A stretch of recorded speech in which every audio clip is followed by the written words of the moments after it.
पींदो साईं। Trim trim गोढ़ा अखियुनि मां किरां तई शहर जो छॾींदो साईं। या पींदो साईं, या पी दिल बर ताईं पहुचायो, मूंखे दिल बर ताईं पहुचायो, दीदार करण लाइ आयो मां परते। दिल चवंदी आ दिल बर जो रुगो दीदार हुजे, ॿियो हुजे न हुजे पर भर में यार हुजे। मुझे मोरन जो खैर दिल जे चोरन जो खैर, साहु घोरिया ताश खुचे रोशन।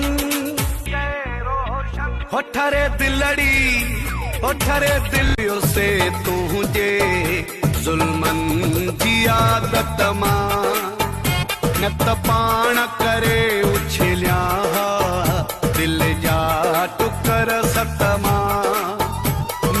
जंहिंखे सिर जो ताज बणायो सी उन यार वफ़ा न कई आहे, जंहिंजे ख़ातिर जग सां फिटायो सी।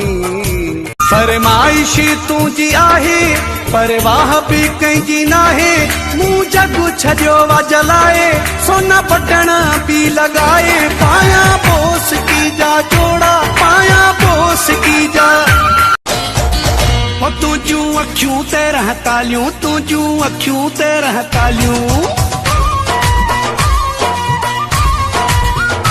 तुझू अखियूं ते रह तालियूं, तुझू अखियूं ते रह तालियूं। मूंखे इश्क तबाह कयो आ, मूंखे इश्क तबाह कयो आ, मुंहिंजो मुठ में साह कयो आ, सूर ने किया।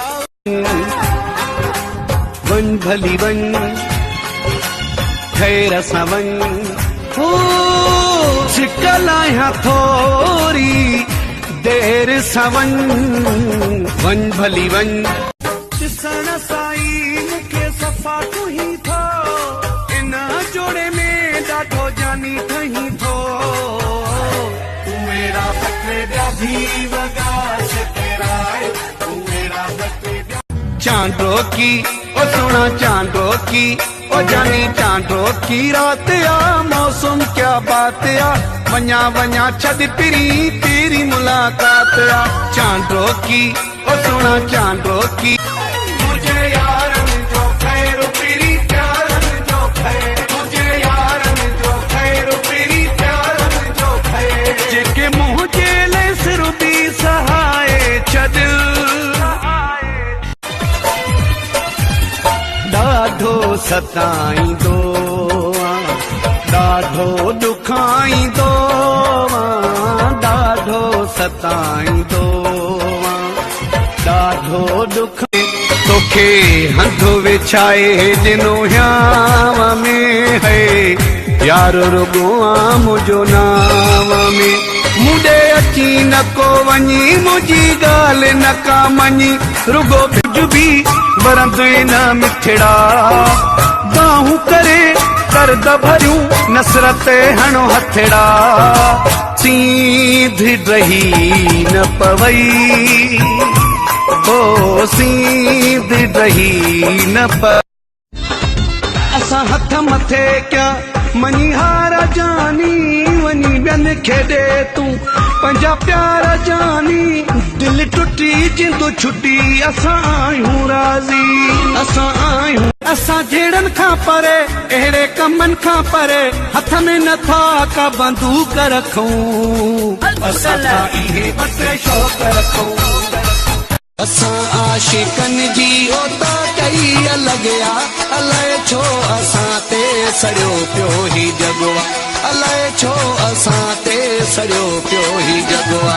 हुस्न जा त बिल्कुलु दिल बर ताईं पहुचायो,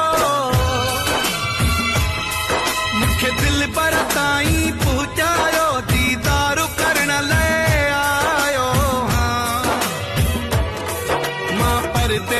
दिल बर ताईं पहुचायो।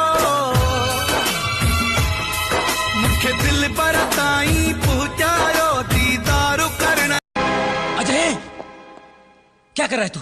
क्या कर रहा है? अपने बचपन की दोस्ती तोड़ रहा है? 20 साल की दोस्ती तोड़ रहा है तू? दोस्ती मैंने नहीं, इसने तोड़ी है मामा। भाई से ज्यादा प्यार किया मैंने इसे।